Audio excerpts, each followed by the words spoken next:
de esta mina de piedras preciosas que es la Biblia, los tesoros escondidos, como dice el rey Salomón, gloria de Dios es esconder un asunto y es nuestra responsabilidad sacarlo a la luz.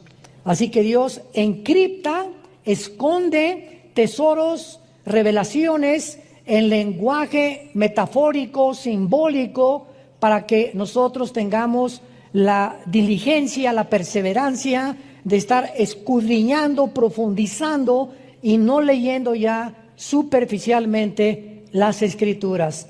Y cuando de veras nos abocamos a una investigación profunda de la palabra de Dios, no, como dicen los jóvenes, no nos las vamos a acabar, nos vamos a sorprender, vamos a darle gracias a Dios, porque cada día un cristiano siempre tiene que decir, Dios mío, hoy me sorprendiste con esta cosa que ahora entiendo en la Biblia. Y si ya pasó una semana, 2 semanas que no te ha sorprendido con alguna iluminación que Dios te haya dado en tus devocionales de la Biblia, pues la sigues leyendo superficialmente.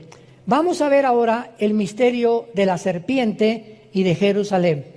Tal vez no terminemos y la próxima continuaremos, pero es importantísimo lo que vamos nosotros a descubrir. Abran sus Biblias en el capítulo 3 del libro del Génesis.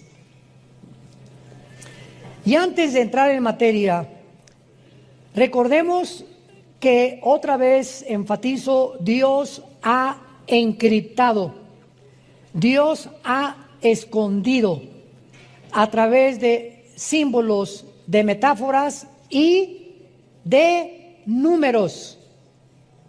Porque hay un lenguaje de Dios en la numerología de la Biblia que se llama gematría, con G de Gárgara. Gematría es la rama de la teología que estudia la numerología bíblica. Y como de las 22 consonantes, porque el alfabeto hebreo tiene puras consonantes, no tiene vocales. De estas 22 consonantes que se forman el alfabeto hebreo, cada una de las vocales tiene un número. Es un ejemplo nada más que les voy a dar ahorita. Por ejemplo, la palabra embarazo en el hebreo tiene 2, 7, 5. Son 3 letras que forman la palabra embarazo en el hebreo. Y son los 275 días del embarazo de una mujer. Increíble. Esto no lo pudieron haber hecho los hombres. Y vemos que todo eso está encriptado. ¿Cómo es posible que exactamente estas palabras estén relacionadas con los 9 meses que tiene una mujer de embarazo? Entonces, esto es solamente un botón de muestra, como decimos. Génesis capítulo 1. En el principio Dios creó los cielos y la tierra. Bereshit ha Elohim asamayin aeretz. Son 7 en el hebreo, son 7 palabras. Y la de medio es un menorá. 3 a la izquierda y 3 a la izquierda, y en medio el 7, que es Jesús.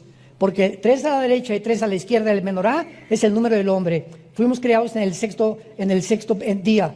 Y cuando Jesús entra a nuestra vida, pasamos de la mundanalidad a la espiritualidad con Jesús. ¿Qué es lo que significa el menorá?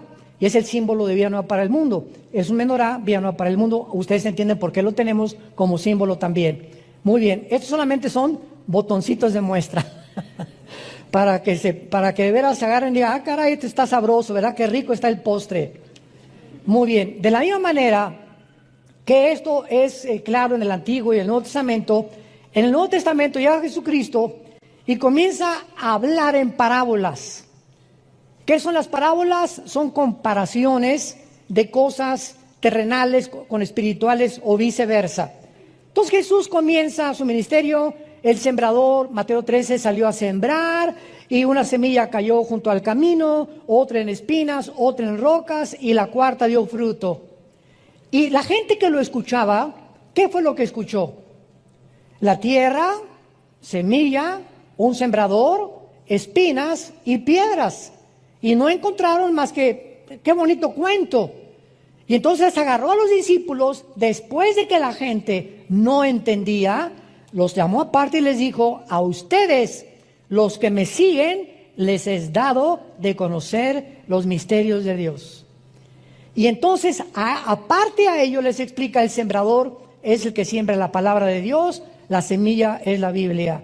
El terreno es el corazón del hombre, los de junto al camino son los que cuando viene el diablo y no le entienden, se ve a la palabra, los de espinos, etcétera, etcétera.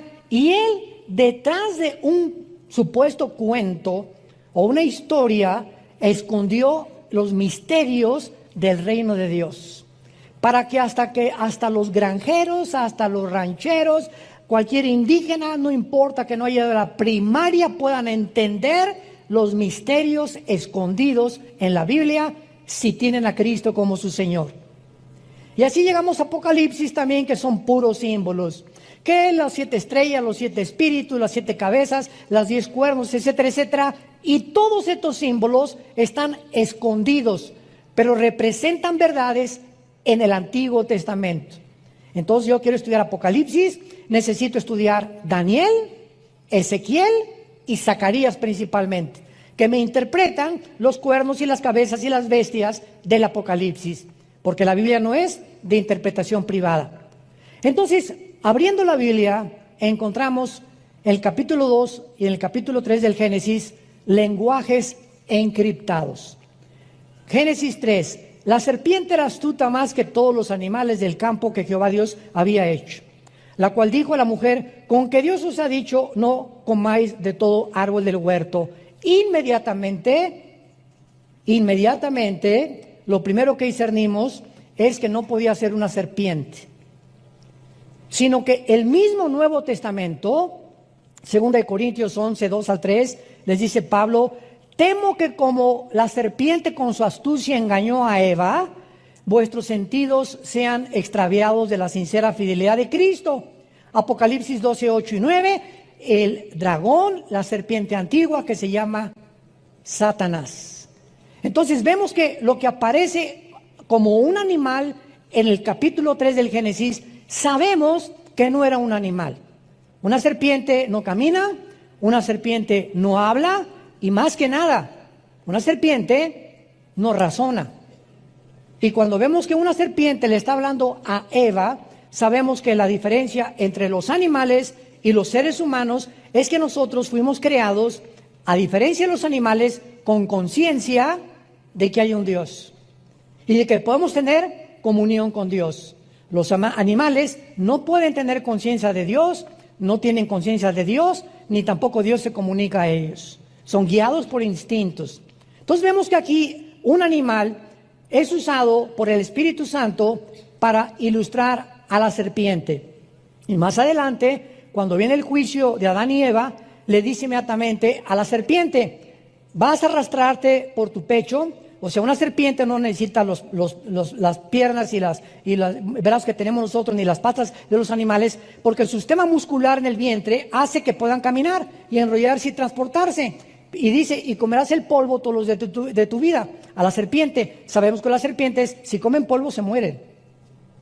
Entonces, ¿le está hablando la serpiente o a quién le está hablando Dios? Le está hablando a Satanás, profetizándole que, como dicen Isaías 14, al final Satanás va a ser humillado peor que los mismos animales cuando venga el juicio de Dios. Entonces, todas estas cosas las descubrimos cuando estudiamos la Biblia, cuando profundizamos la palabra de Dios. Entonces nos damos cuenta claramente por qué Dios esconde todo este lenguaje encriptado, para que aprendamos que el petróleo no se encuentra haciendo un pocito de 1 metro en mi jardín. Si quieres encontrar petróleo, necesitas una sierra perforadora, ¿verdad?, que penetre casi 500, 300 metros, y ahí en lo más profundo se encuentra el oro negro. Los tesoros de la Biblia no se encuentran leyendo: Jesucito mío, mi Dios, compañía, no me desampare noche en el día. Amén. Y ese es el devocional. Padre, te damos gracias por estos alimentos que nos has dado y dáselos a los que no lo tienen. En nombre de Jesús, amén. Mejor cómprate un perico que él diga esa oración. Nos comenzamos a volver autómatas y comenzamos a actuar automáticamente sin ya estar nuestra alma y nuestro corazón ni en los mismos alimentos. Ya lo decimos como algo memorizado. Ya no, Padre, te doy gracias en este momento por estos chilaquilitos. Y en este momento, Padre, te pido por mi hija que se acaba de ir. Te pido por esto, Padre, gracias porque esta mañana nos trajiste con bien. Pero comenzamos a recitar y a volvernos robots religiosos. Y así pasa con la lectura de la palabra de Dios también. Muy bien. Entonces encontramos también, ¿verdad?, que en el huerto del Edén pues había dos árboles, el árbol de la vida y el árbol del conocimiento del bien y del mal. Y la Biblia nos dice en todo lo demás, ¿quién es la vida? Jesús. Yo soy el camino, la verdad y la vida. Entonces yo no voy a tomar un fruto y lo voy a comer y tengo la vida eterna. Dios lo encriptó y no sabemos que es Jesús la fuente de la vida. Pero no vamos a profundizar más porque estoy seguro que se van a empachar. Entonces, antes de poder profundizar, vamos a comenzar desde el principio. Vayamos, por ejemplo, al Salmo 82, versículo 1. La historia del huerto del Edén es una de las historias más famosas. Sin embargo, repito, encierra misterios de la Biblia. ¿Qué fue lo que realmente sucedió en el huerto del Edén? ¿Era la serpiente realmente un reptil que caminaba y hablaba y razonaba? ¿Y los árboles eran simbólicos o eran literales? ¿El fruto que comió Adán y Eva era literal o era simbólico? Y además nos revela la Biblia dónde se encontraba geográficamente el huerto del Edén, porque lo único que sabemos es que salía del Edén 4 ríos, de los cuales uno es desconocido, que tal vez fue erosionado o borrado después del diluvio, que posiblemente haya sido el río Nilo, que es posible. Pero sabemos que salían estos ríos y que estos ríos actualmente descienden por Irak, que es el río Tigris y el Éufrates. El Tigris nace en Turquía y recorre casi todo el Medio Oriente y desemboca en el Golfo Pérsico. Entonces nos damos cuenta que como se encuentra ahorita, si agarro un mapa ahorita y pongo a Israel, y pongo a Jordania, y pongo a Irak, y pongo a Irán, y pongo a Líbano, estas naciones que nosotros vemos geográficamente divididas por fronteras, fueron divididas después de 1920. Antes de 1920, la división geográfica que tiene el Medio Oriente ahorita no existía. Y antiguamente Irak y Siria eran la misma nación. Se le llamaba la nación Asiria y por eso se llama la Mesopotamia. Esto es muy importante. Llega 1922, los ingleses derrocan al imperio turco, al imperio otomano, que tenían el control del Medio Oriente. Los ingleses toman el control del Medio Oriente, viene la declaración Balfour de los ingleses, proporcionándoles a los judíos el derecho de regresar a la tierra, pero pasaron cientos de cosas que impidieron que regresaran, y entonces viene la Segunda Guerra Mundial, Hitler mata a 6 millones, y ante este espectáculo, ¿verdad?, nos damos cuenta que comienza el Medio Oriente a ser dividido, y todas las naciones que forman ahorita el Medio Oriente, de 1925 a 1950, 48, 50, fueron divididas por las Naciones Unidas. Entonces, cuando hablamos nosotros del Jardín del Edén, que se encuentra cerca del Tigris y el Éufrates, se encontrará en Irak, pegadito con la frontera con Israel, o se encontrará en la ciudad de Jerusalén. ¿Qué nos dice la Biblia dónde se encontraba el Jardín del Edén? Porque en el Jardín del Edén, escúchenme, fue el primer lugar donde Dios se comunica con el ser humano. El primer lugar geográfico donde Dios se comunica con el ser humano. Después se rompe la comunión del ser humano con Dios, ¿y qué hace Dios? Dice en Éxodo 25, versículo 8, que Dios les ordena construir el tabernáculo. ¿Para qué? Para que esta comunión que se había roto en el Jardín del Edén continuara a través del tabernáculo en el lugar santísimo, donde Dios escogió para morar mientras peregrinaban en el desierto. Después desaparece el tabernáculo y entonces viene el templo de Salomón, que fue el que destruyó antes de Herodes. Herodes lo vuelve a reconstruir otra vez, pero Dios siempre está buscando la manera de tener comunión con nosotros. Y si Dios comenzó en Jerusalén, que posiblemente, vamos a verlo, que Jerusalén tenía el huerto de Getsemaní, lo más seguro que el Jardín del Edén se encontraba en el huerto de Getsemaní. Era el lugar donde Dios se encontró con su Hijo y donde fue crucificado, donde comenzó la humanidad y la comunión con Dios. Dios regresará otra vez al mismo lugar a habitar en medio de nosotros. Por lo que podemos asegurar y adelantarnos que es posible, pero tenemos que demostrarlo bíblicamente, porque no es de interpretación privada, que posiblemente el huerto del Edén se encontraba en la ciudad de Jerusalén. Pero antes, más sorpresas. ¿Ya se abrocharon el cinturón? Bueno, Salmo 81. Vamos a ir con calma porque si no, como dije, decía mi abuelita, te empachaste.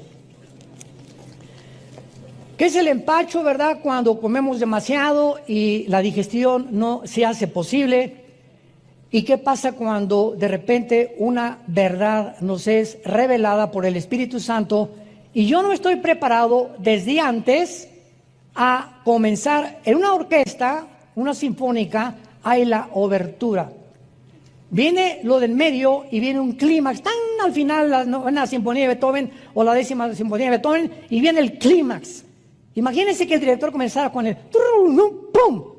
Con el clímax, no, ¿verdad?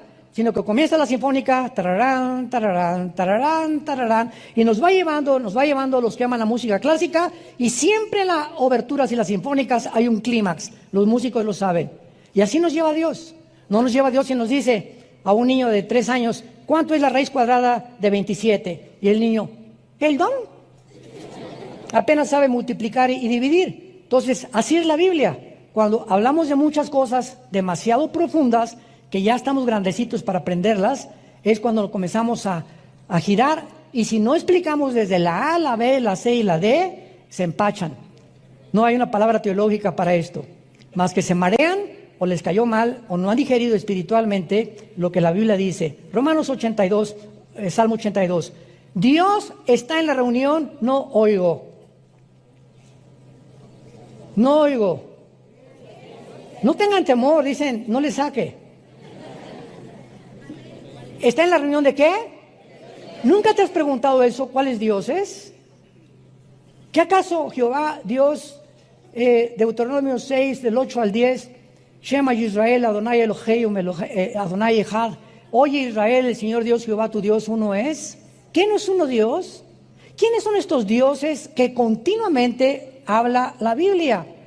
¿Y cómo es posible que diga que Dios, porque apúntalo, la palabra Dios es Eloah,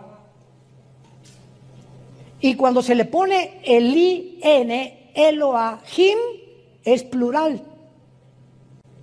Entonces, aquí encontramos al Dios singular en medio de dioses, y vamos a ver quiénes son estos dioses que la Biblia menciona, porque dice en medio de los dioses juzga, no dice juzgan. O sea, lo primero que encontramos es la palabra traducida a Dios o dioses Elohim, que es una de las palabras más usadas en el Antiguo Testamento, porque en Éxodo 21:6 se traduce jueces. A muchos jueces se les decía dioses. Dioses paganos, Éxodo 18:11. A los ángeles muchas veces, Salmo 8, versículo 5, se tradujo Elohim, se les llama dioses. Y a hombres, en Éxodo 7:1 le dijo Dios a Moisés, Aarón me será Dios ante Faraón. Muy bien, ahora vamos a entender esto. Cuando nosotros hablamos y decimos, creo en Dios, no estamos diciendo nada, porque el diablo también cree. El diablo no es ateo. Una vez una señora me dijo, yo creo en Dios, y le pregunté inmediatamente, ¿en cuál? ¿Cómo que en cuál? Los hindúes tienen 6 millones de dioses. Los griegos tenían su mitología griega, al dios Neptuno, al dios Zeus, etcétera, etcétera. Cuando me dice, creo en Dios, ¿qué me está diciendo la señora? Usemos la lógica elemental. Estoy creyendo, yo creo que hay algo superior. Nada, es lo único que me está diciendo. Algo superior. Ok, hay muchas cosas superiores que se le llaman dioses. En la Biblia, a los ángeles, a muchos demonios se les llaman dioses. A todas las criaturas divinas debajo de Dios se les llama dioses. Y hay personas que se les llamaron Elohim también en el Antiguo Testamento. Ahora bien, este término Elohim se aplica también a los ángeles caídos, como a los ángeles obedientes. Y cuando Satanás tienta a Eva, ¿se acuerdan qué le dijo? Serán, pero está en plural. No dice serán como Dios. Ahí apúntalo, es Elohim. Serán como los dioses. O sea, Satanás dice, hay un mundo, una dimensión invisible en el universo de criaturas que Dios ha creado debajo de él, pero que están bajo el gobierno de Dios. Y todas esas criaturas se llaman dioses, porque gobiernan o tienen autoridad espiritual. Entonces, lo que le estaba diciendo la serpiente o Satanás a Eva es, tú puedes tener un conocimiento del que tenemos nosotros allá arriba en el cielo. Y cuando Adán y Eva supuestamente se comen el fruto prohibido, más adelante dice Dios en el capítulo 3, tratemos de impedir que regresen al huerto del Edén, porque si comen del huerto del Edén en estado caído, van a vivir eternamente. Entonces, cuando Dios los saca del huerto del Edén, hace en su misericordia, porque no podían vivir en pecado eternamente. Entonces, fue una misericordia de Dios lo que hizo, pero Dios hace una cosa tremenda en Génesis 3. Serán como nosotros, sabiendo el bien y el mal. Si ellos comen otra vez, serán como nosotros, sabiendo el bien y el mal. Fue una parte de la verdad que Satanás le dijo a Eva, mezclada con la mentira. Muy bien. Veamos en Deuteronomio capítulo 32, que cuando sacrificaron los mismos judíos que Dios les había prohibido, todas las estatuas y todos los ídolos que todas las culturas a través de la historia han levantado, se les llama dioses. El dios Tlaloc, tu padrino. El dios de los vientos, el dios Zeus. Al diablo se le conoce como un dios también. Entonces, cuando decimos Dios, ¿qué queramos decir? Un ser superior nada más. Entonces, cuando yo digo creo en Dios, no digo nada. Creo en Dios, el Padre de Jesucristo, mi Señor y Salvador. ¡Ah! Ya estamos aterrizando. Es el único Dios vivo y verdadero. Los demás no tienen el poder que tiene el único Dios. Y su nombre no es Dios, es Yahweh, que es yo soy el que soy. Ese es el nombre de Dios. No es Pancho, no es Miguel, no es Dios. Él es el Dios y Padre de Jesucristo, o el Padre de Abraham, de Isaac y de Jacob. Así aterrizamos y nos ponemos exactamente en la atmósfera adecuada para poder realmente entender la Biblia y a quién le estamos orando. Porque hay mucha gente que ora, dice a Dios y le están orando al mismo diablo y a los mismos demonios. Lo vamos a comprobar. Deuteronomio 32, versículo 17. Dice Moisés, sacrificaron a los demonios y no a Dios. A dioses, o sea, a los demonios, se le está llamando dioses. A dioses que no habían conocido, a nuevos dioses, otra vez ponle ahí, es Elohim, venidos de cerca, que no habían temido nuestros padres. ¿Ya van avanzando? Ya van descubriendo que esa palabra Elohim no habla más que en plural de dioses, y Dios singular Eloa, cuando es in, el in aumenta el plural en el hebreo. Entonces nos damos cuenta que cuando muchas personas se hincan delante de una estatua, de una virgen o de un santo, o si, esta, nuestra hija Natalia, que acaba de casarse, se fueron a Bali en luna de miel. Me dice, papá, es el lugar más barato de México, de más que la Riviera Maya. En Bali, $100 diario con todo incluido en los hoteles, no te imaginas, pero está a casa allá donde nace el aire. Yo le digo, a mí no que me inviten, me aviento 18 horas en el avión y ¿para qué fui, verdad? Bueno, se fueron para allá y me decía, papá, no te imaginas la cantidad de templos que había por todos lados. y diferentes estatuas, diferentes ídolos, y las, ¿cómo se llama? Las que ponen arriba de las iglesias también, y bueno, por todos lados, todos estos ídolos y todo Tlaloc y a todo lo que el mundo le llama dioses o implica algo con lo sobrenatural, son demonios. Detrás de esas construcciones, que de alguna forma magnética atraen a esas personas a que los adoren. Entonces, al estarte inclinando detrás de una estatua, sin que tú lo sepas por tu ignorancia, estás adorando dioses espirituales, paganos, que la Biblia le llama demonios. Cuando la mujer samaritana se enfrentó con Cristo, ¿se acuerdan Juan 4? ¿Qué le dijo a la mujer samaritana? A ver, bueno, soy adúltera, parrandera y jugadora. Y tengo 5 maridos. Bien has dicho, y con el que vivía en Amaciato, pero era religiosa.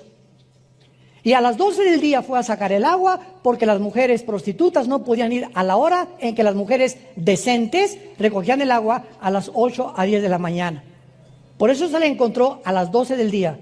Y Cristo sabía, y tenía una cita Cristo para encontrarse con esta mujer exactamente en esa hora, donde las peores mujeres iban a recoger el agua, porque Él venía por las pecadoras, no venía por las que se creían sanas. Y la mujer le dijo samaritana a Jesús, es que mis padres adoraron en ese monte, y ustedes los judíos dicen que en Jerusalén. Era samaritana ella, peleados con los judíos. Y Cristo, ¿qué le contesta? Mujer, la hora viene cuando ni acá, ni allá, ni allá, ni en ese templo, ni en esa iglesia, ni acá, ni musulmanes, ni hindúes, en ningún lado se encuentra la adoración, porque mi Padre es espíritu, y los que le adoran en espíritu y en verdad es necesario que le adoren. Pero Jesús, antes de esta explicación, le dice, créeme a mí.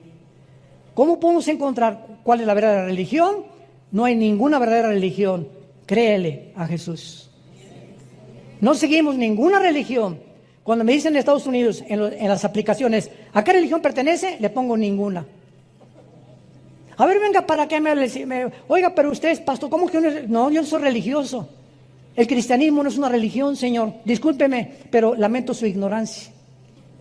El cristianismo es una relación personal. Usted puede ser católico, remojado, bautizado, con viernes primero, hindú, etcétera, etcétera, e irse al infierno. La religión no salva a nadie.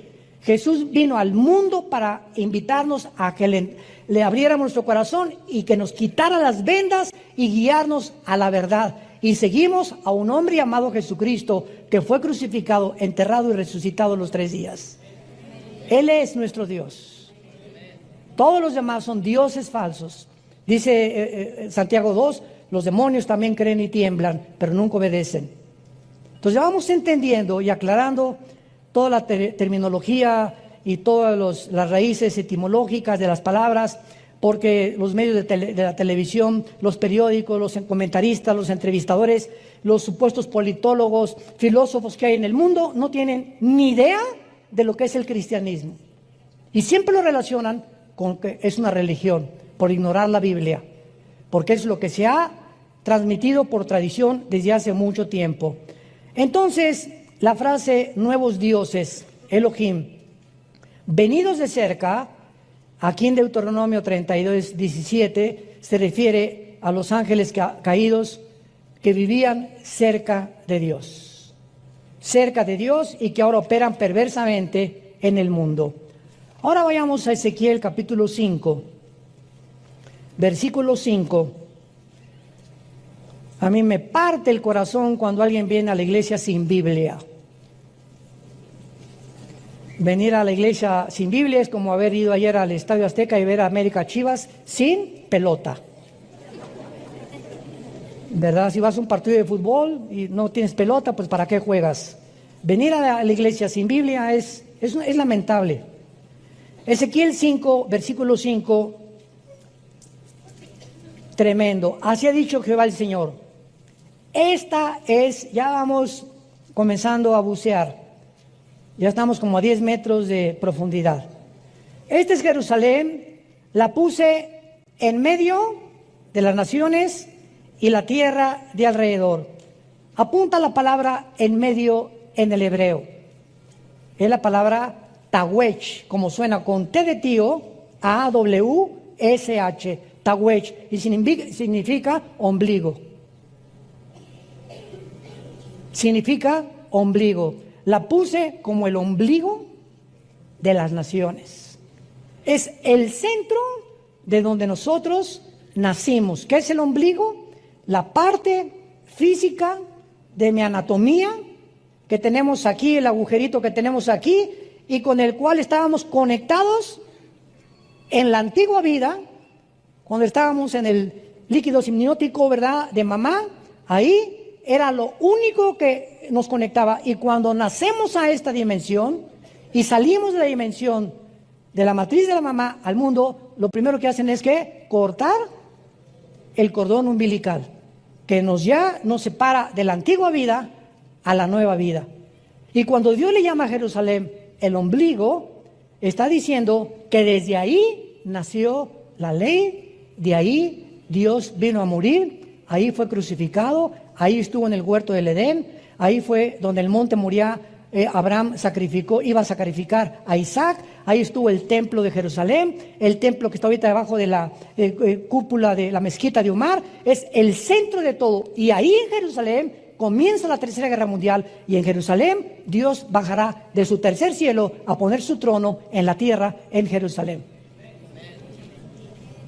Es el lugar más santo que existe en toda la historia del ser humano.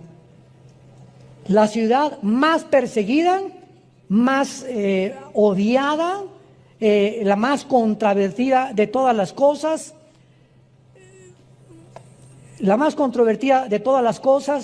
y la ciudad que está ahorita a punto de convertirse en la manzana de la discordia del mundo entero. Ahora vamos a comenzar a comprobar todas estas cosas.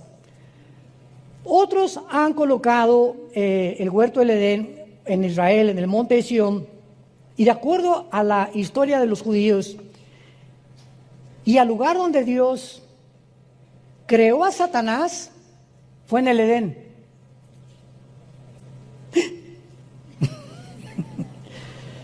Ezequiel 28, denles una vuelta ahí nada más a las páginas, vayamos al capítulo 28 de Ezequiel.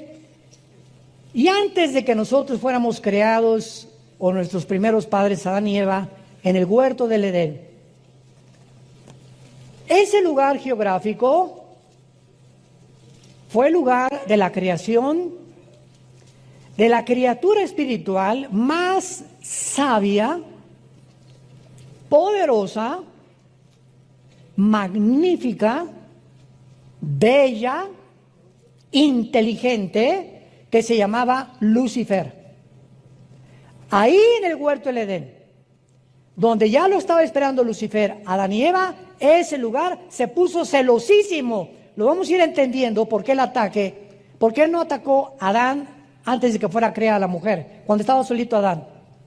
¿Por qué cuando ya Dios saca a la mujer del hombre, es cuando Satanás se pone celoso y ataca a la mujer? Lo vamos a ver después. Bueno, aquí en Ezequiel 28, versículo 12 en adelante, vemos lo que iniciamos al principio. Hijo de hombre, Ezequiel 28, 12. ¿Levanta hechas sobre quién? Vemos cómo en la Biblia Dios pone al frente reyes o personajes para mostrarnos que detrás de los reyes y de muchos gobernantes se encuentran poderes de las tinieblas manejándolos. Entonces podemos ver a un Hitler, o podemos ver un Saddam Hussein, un José Stalin, ¿verdad?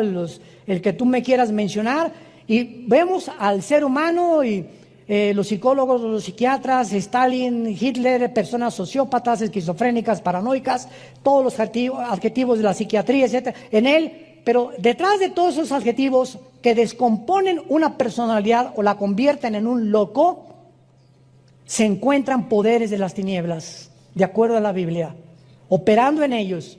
¿Y por qué esas personas se descompusieron mentalmente y comenzaron a manifestar una insanidad mental, a decir cosas y actuar de manera no coherente, ni lógica, ni racional, Eso no lo entiende la psicología ni la psiquiatría.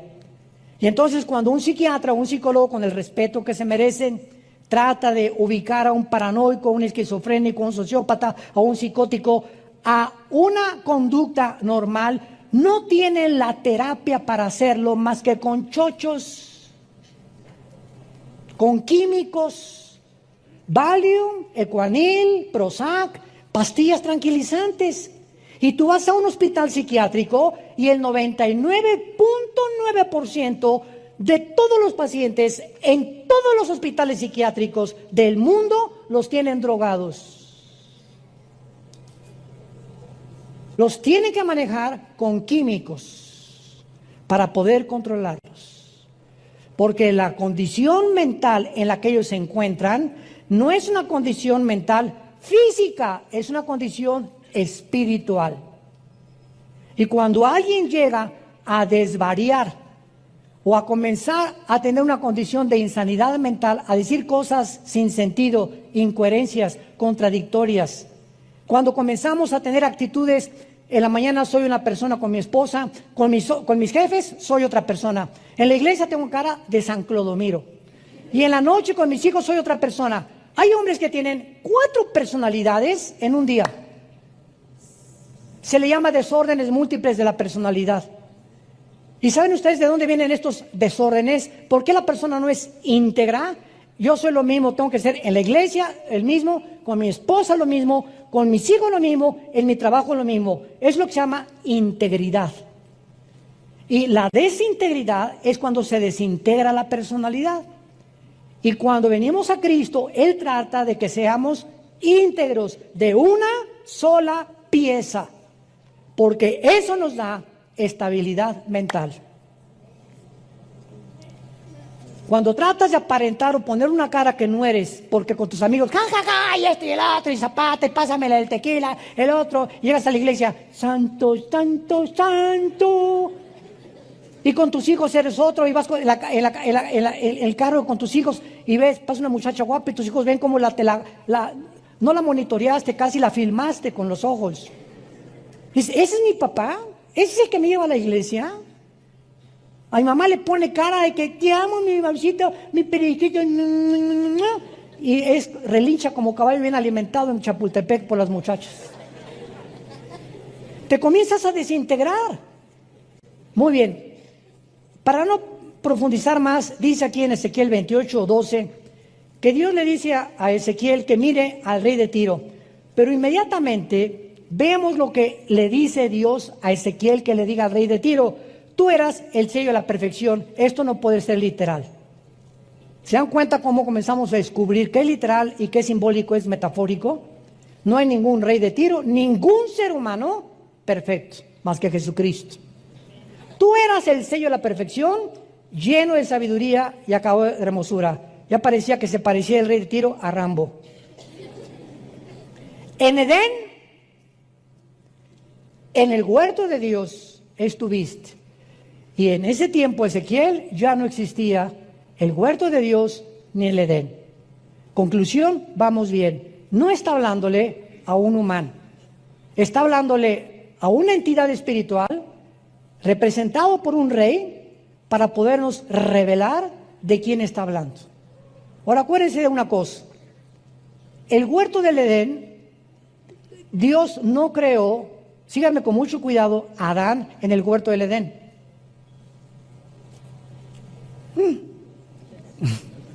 Si leen ustedes capítulo 2 del Génesis, van a ver ustedes que Adán fue creado en el Edén. El Edén es la zona geográfica que cubría tal vez la mitad de la tierra.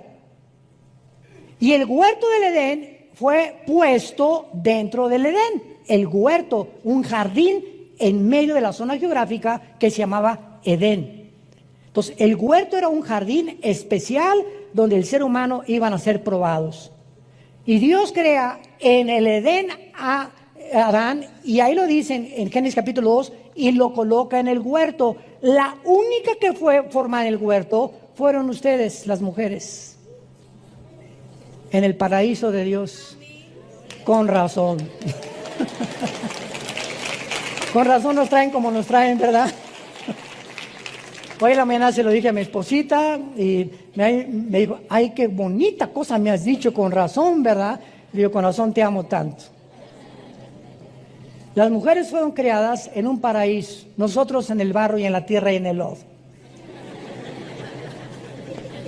Y ya que estábamos en Edén, de ahí fueron ustedes sacadas dentro de nosotros con otro cromosoma que nosotros no tenemos, que son los dos cromosomas X, y a Dios nos dejó el cromosoma Y genéticamente para hacernos completamente distintos. Pero esto es muy interesante, porque cuando venimos a la Biblia y encontramos en Edén, pero no solamente dice, sino que dice en el huerto de Dios, significa que no solamente estaba Lucifer en el Edén, sino que ahí estaba corroborando lo que Génesis 3 dice, en el huerto de Dios. La palabra huerto también se puede traducir como es la palabra Gan, G-A-N en el hebreo, Gan, y es jardín, también se puede traducir el jardín o el huerto de Dios. Pero vayamos más adelante. En Edén, en el huerto de Dios estuviste, está hablando de Lucifer.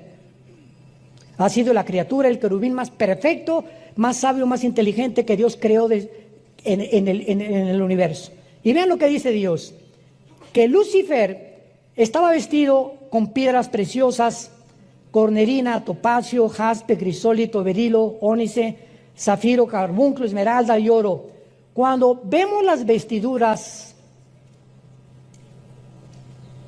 del sumo sacerdote en el Antiguo Testamento, y cuando él entraba al lugar santísimo en el mes de septiembre, ahorita nos encontramos en el mes de septiembre, octubre, en Tishri, ahorita es Rosh Hashanah, para los judíos, que es la fiesta de las trompetas.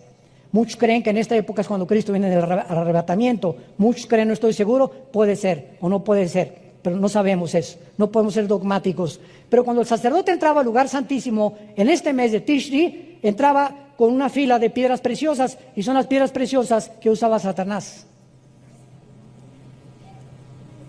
Son exactamente las piedras que encontramos aquí también. ¿Qué nos habla esto? Que Satanás, antes de caer, no era su nombre. Satanás significa adversario, si lo quieres apuntar, en el hebreo Satán. La palabra diablo tampoco es su nombre. La palabra diabolos en el griego significa el que acusa o el que calumnia. Pero su nombre es Lucifer. Ese es el nombre de Satanás y del diablo. Lucifer, los demás son títulos. Entonces, Lucifer, de acuerdo a la Biblia, era o ejercía una especie de sacerdocio en el cielo. Vamos a seguir leyendo. Todas estas cosas, dice la Biblia, esmeralda, los primores de tamboriles y flautas, estuvieron preparados para ti en el día de tu creación. Aquí la palabra creación es bara, de las tres palabras que hay, que significa de la nada. O sea, Lucifer apareció, jamás había existido, porque no es eterno, más que Dios.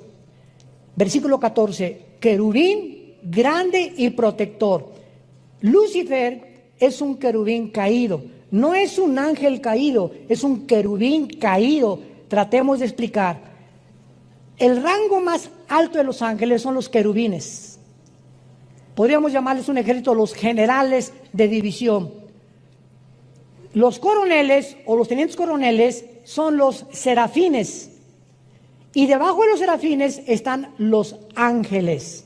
Entonces, los ángeles significa malak, con K en el hebreo, mensajeros. Nada más. Nunca Dios ha mandado querubines más que en el huerto del Edén y en el tabernáculo, en el arca del propiciatorio, porque a los que Dios manda a la tierra son ángeles. Y uno de ellos, el más importante, es Gabriel. Entonces, los querubines es el rango más alto de las criaturas de Dios. No todos son ángeles. Los ángeles son los mensajeros, los serafines están alrededor del trono de Dios, esos jamás han bajado a la tierra, y los querubines, más que Satanás, ha bajado al mundo algunas veces, como lo vamos a ver. Y se le llama protector. Pregunta, ¿a quién protegía querubín? ¿Se fijan? Cuando estudiamos la Biblia, comenzamos a preguntarnos, y no nada más así, tú querubín protector, te puse en el santo monte de Dios, estuviste, amén. ¿Por qué se le llama protector? ¿Había alguien a quien tenía que proteger? Lucifer, ¿te has preguntado eso? Vean ustedes cómo podemos descubrir los tesoros de la Biblia. Aun cuando Dios Lucifer no había caído, existía en los ángeles la posibilidad de rebelarse contra Dios. La misma capacidad que tenía Adán y Eva, que fueron creados sin pecado, pero con la posibilidad de rebelarse contra Dios. O sea, los ángeles podían pecar. Adán y Eva podían pecar. Cristo, cuando fue tentado por el diablo, pregunta, ¿podía pecar? No, no podía pecar porque es Dios. Y él no fue tentado en su divinidad. Cristo no podía pecar. Entonces, cuando Dios lo enfrenta con Satanás a Cristo, no era para probar si él podía pecar, porque Dios sabía que no podía pecar, él era Dios, era su hijo, sino para demostrar que no podía pecar. Es como cuando un ingeniero hace un puente y lo inauguran y prueban el puente, no para ver si se va a caer, para demostrarle al mundo que el puente fue construido para que no se caiga. Entonces, Cristo no podía caer en tentación porque él era Dios. Esto es muy importante en la teología, a los que estudian teología. Entonces, Satanás sí podía caer, y Adán y Eva sí podían caer, y cayeron. Entonces, Lucifer estaba cuidando que cuando hubiera una rebelión en el cielo, él protegiera a Dios. Y al que Dios crea para que lo protejan y cuiden el reino de Dios en el cielo, es el primero que se rebela y inicia la rebelión en contra de su Creador. Ahora entendemos por qué dice la Biblia en 2 de Pedro que a los ángeles no los perdonó Dios. Yo recuerdo antes de ser cristiano, le platiqué a mi esposa también hace como una semana, que una de las cosas que más me impedían a mí ser cristianos es que a mí siempre me ha gustado pensar mucho y leer mucho desde niño. Y yo les preguntaba a los cristianos, a mi hermano y otros que migraron a Cristo después, ¿Dios es bueno? Sí. ¿Por qué no perdona a Satanás? ¿No es misericordioso Dios? ¿Por qué no lo perdona? Y no me contestaban. Y este hombre se llamaba Giovanni Papini. Es un libro que él escribió, Giovanni Papini, tratando de criticar y de juzgar así. ¿Y por qué si Dios sabía que Lucifer se iba a rebelar? ¿Para qué lo creó? Y son preguntas que requieren respuestas y que las tenemos en la Biblia. Entonces, cuando Dios crea a los ángeles, no crea a una entidad espiritual o entidades robots. Tenían que tener la capacidad de elegir libremente. Y como ellos fueron creados cerca de Dios y vieron a Dios, a los que mucho se les da, mucho se les pide. Por haber vivido tan cerca de Dios, no los perdonó Dios. Los seres humanos, los cristianos, nunca, dice 1 de Pedro, hemos visto a Dios. Confiamos y creemos en aquel a quien hemos visto. Vivimos por fe. ¿Qué es la fe? La certeza de lo que se espera, la convicción de lo que no se ve. Si lo veo, ya no es fe. Si yo veo un paciente que se levanta en la silla de ruedas, voy a creer. No es cierto, porque la fe no es por la vista, la fe es por el oído. Romanos 10:17. Y entendemos por qué no perdonó Dios a los ángeles. Y cuando venga el infierno y el lago de fuego, ya no va a haber tampoco misericordia en el juicio final para los seres humanos, que Dios les brindó la oportunidad, como te la brinda en esta tarde, de venir a una cruz y que escojas la vida en lugar de la maldición, simplemente porque te encarcelaste en tu orgullo, en tus pecados, en tu dureza de tu corazón, y por ello serás responsable de las consecuencias de tus acciones y tus palabras en el día del juicio. Tú, querubín grande y protector, te puse en el santo monte de Dios. El santo monte de Dios es Jerusalén. Los rabinos judíos le llaman el monte del templo, porque Jerusalén está construida en una montaña. Cuando vayamos a Jerusalén el año que entra, vamos a ver todo eso geográficamente, con PowerPoint y todo. Va a ser un viaje maravilloso en junio del año pasado. Inscríbanse los que puedan ir desde ahorita. Va a ser un viaje, a lo mejor será el último que hagamos, no lo sabemos, ¿verdad? Pero es increíble cuando llegas a Jerusalén y aterrizas ahí en Tel Aviv, te bajas del avión, inmediatamente hay una atmósfera que no está ni en la Riviera Maya, ni en Acapulco, ni en Puerto Vallarta, ni en Bali, ni en Hawái, ni en ningún lado. Es una atmósfera que comienzas a sentir que estás en un lugar verdaderamente santo. Y aunque hay una religiosidad impresionante en Jerusalén. Nos damos cuenta ahí cuando caminamos por la vía dolorosa, donde Cristo cargó la cruz, cuando llegamos al monte, donde fue enterrado Jesús, y al huerto de Getsemaní y todas esas cosas, sientes inmediatamente, de veras lloras.